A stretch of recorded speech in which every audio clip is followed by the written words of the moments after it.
Welcome to the Dental Business Guide podcast. From money to marketing to management, this podcast will help you run a better dental business.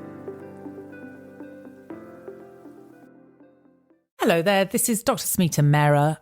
Today I'm going to talk a little bit about the difference between self-employed staff and employed staff and how that can impact you and the way you would need to set up contracts. So we'll start with the easy one, which is the dentists. They are usually 100% of the time that I have taken on their services, note, I don't say employed, but taken on their services, is through the self-employed method. So they are basically paid a percentage of what they earn. It could be 35%, could be 45%, could be 40%. In other words, just under the 50% bracket of what they make gross. Of course, you then take off the laboratory charges or any credit card charges or any other charges that you might have within your practice. But basically, they're paid a percentage of what they earn.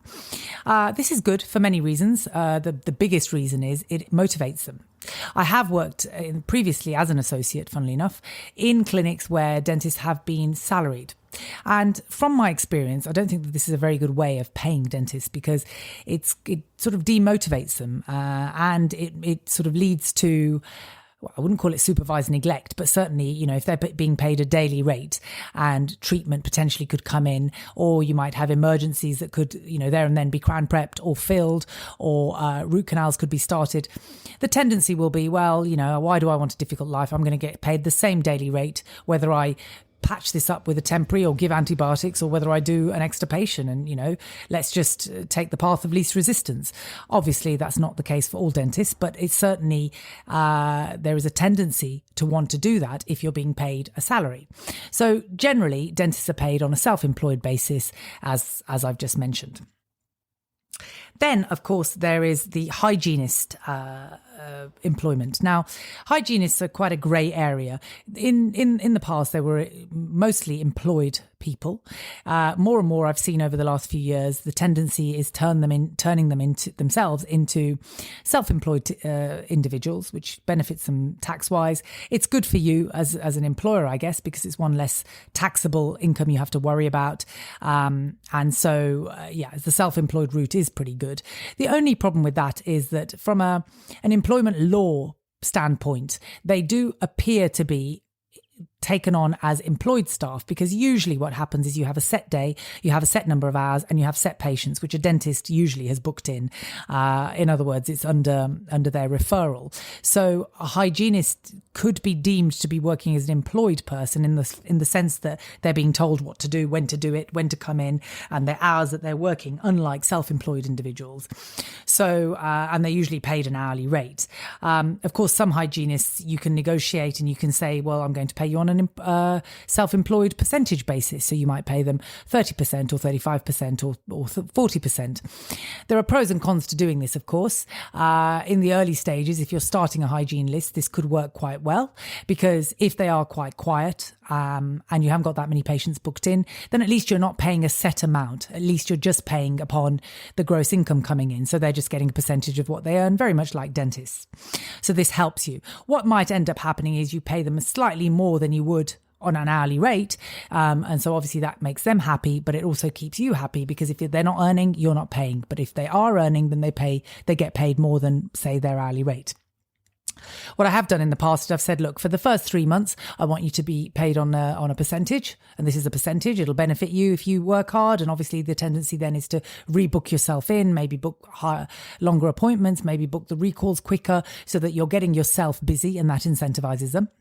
But then after 3 to 6 months, when you are more or less fully booked, then we might put you on an hourly rate, because that's good for me for cash flow reasons. I know that I'm paying a set amount per month. You also, it's good because you know that you're getting almost like a guaranteed salary coming in. Some hygienists are very happy with that. Some prefer to be just paid a salary from the start, and some will just want to stick with the percentage. Depends on their sort of entrepreneurial spirit, or whether they want to just stay safe and get their set salary in because they've got bills to pay, that they just want those boxes ticking. Depends very much on their personality, but they're kind of half and half. But generally, the tendency is moving more towards the self-employed hygienist now.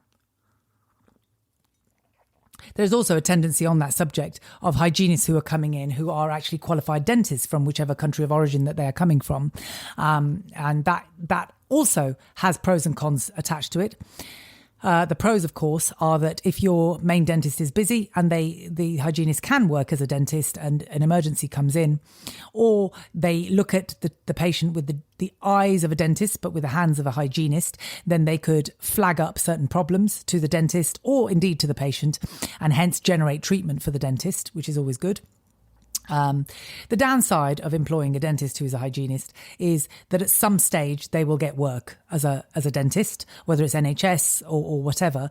And the tendency, of course, and understandably, is for them to then leave. And, they might be lovely. They might get on with your patients really, really well. They will have created a rapport with your patients. And then 2, 3, 4 months, 5 months later, they leave.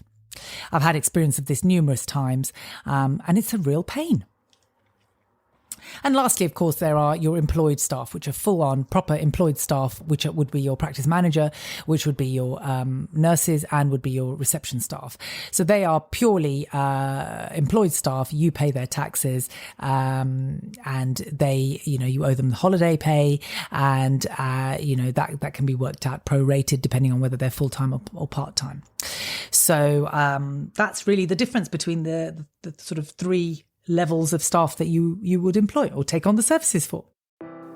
Thanks for listening in to the Dental Business Guide podcast.